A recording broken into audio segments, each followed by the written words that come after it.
بعضی حکومتدارا گناهایی که روشاد میکنن.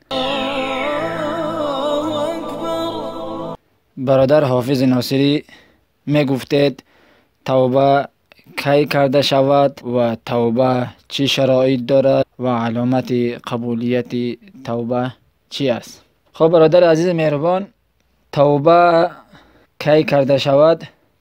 بهترین وقت توبه همین که فوراً بعد از خطایی و بعد از احساسی که انسان حس کند که واقعا گناه کرده، خطا کرده، عصیان کرده، سرکشی الله عز جلال کرده، فوراً همون وقت توبه کنه.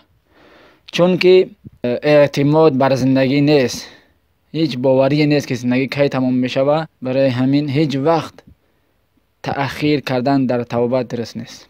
بهترین وقتش همین که هر وقتی که انسان احساس کنه همون وقت توبه کنه. اما بازم از خود وقت خوب و بهترش هست. چگونه که در سوره یوسف وقتی که برادرای حضرت یوسف احساس میکنن که واقعا خطا کردن و از پدرشو وقتی که کرته حضرت یوسف هم میارن و به حضرت یعقوب میدهن که حضرت یعقوب الله جلال بیناییشو واپس ساز میکنن و بیناییشو بر میگردد، همون وقت برادرای حضرت یوسف احساس میکنن که واقعا خطا کردن و در حسد گرفتار شدن و خیلی کوشش های کردن که حضرت یوسف از بین ببرن، لیکن الله عز جلال قادر مطلق ذاتن و نگهش داشتن و این امروز خطای ما آشکار شد.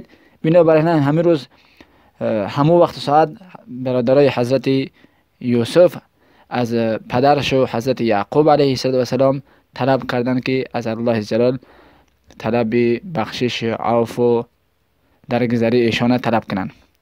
حضرت یعقوب علیه السلام به ایشان گفت که قال سوف استغفر لكم ربی انه هو الغفور الرحیم. ما دیرتر پسانتر برای شما طلب توبه انشالله خواهم کرد. فورا نکردن و وعده دادن که ما طلب مغفرت بخشش عفو و درگذری از الله جلال طلب میکنم، وعده دادن. مفسرین میگن که چون که وقتی شب نبود روز بود، از همین خاطر حضرت یعقوب علیه السلام چون که پیغمبرن و بهترین فرصت عبادت و بهترین وقت ساعت توبه قبول شدن شب و او هم آخری حصه شب.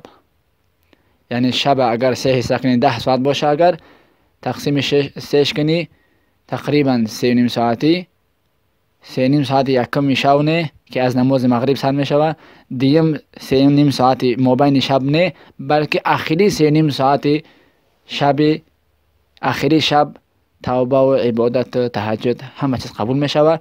برای همین علما و مفسرین میگن که حضرت یعقوب علیه السلام میخواستن در آخری حصه شب طلب عفو و درگذری فرزندان شب از الله جلال طلب کنه. و بعضی مفسرین میگن که بلکه مراد شو شب جمعه بود، چون که او روز شب جمعه نبود و خواستن که شب جمعه شود و واقعا شب جمعه هم به حد پر فضیلت پر برکت و توبه و استغفار فورا قبول می شوند. از این خود برادر عزیز گفتین که توبه کی کرده شود؟ اولی که بهترین فرصت همین که فورا کرده شود. هر زمانی که احساس خطایی و کوتاهی در انسان آمده حس کرد، فورا توبه و استغفار کنه و اگر با وقتای قبولیت تلاش کنه، اگر انسان هر شب آخری حصهش یا که شب جمعه هم بسیار زیاد فضیلت‌های خاص دارن. و گفتن که توبه چه شرایط دارد؟ امام غزالی رحمه الله در کتاب خودشو احیاء العلوم الدین فرمودن که توبه 3 شرط داره. یکمش الترک حالا، که هر زمانی که انسان احساس خطا را کند باید که الترک حالا، یکم شرط همین که فورا همو گناه، همو خطایی را، همو سرکشی را، همو نافرمانی و عصیان فورا بس کنه، دست برداری شوه و دوری اختیار کنه. دیم شرط و ندم علی ما مضى. دیم شرط همین که از او گناهایی که کرده گذشته، از او وقتا و ساعتایی که در نافرمانی الله جلال کرده گذشته، از تمام گذشتهش پشیمون شوه، از تمام گناهایی کردهش پشیمون شوه و فخر کلانکاری نکنه. ذکر نکنه بلکه پشیمون شوه. و شرط سیوم و عدم الاتیان فیما اتا. و شرط سیوم توبه همی که بعد از اینکه گناه فوراً بس کرد، دوری اختیار کرد و پشیمونی کرد، و سیم وعده کامل عزم قوی مستحکم کنه که دوباره این گناه نمیکنه دیگه، هیچ زمان دیگه شرابخوری، دزدی، غارتگری، ظلم ستم نمیکنه. ای سیم شرط در کتاب احیاء علوم الدین از امام غزالی رحمه الله. شرط هاش هم در دیگه کتابا زیادن. یک تاش همی که گناهی که اگر روشاد کرده شوه، مثل که بعض حکومت دارا گناهایی که روشاد میکنن توبه اونها به مخفیانه قبول نمیشود تا ای که روی روشاد توبه نکنن.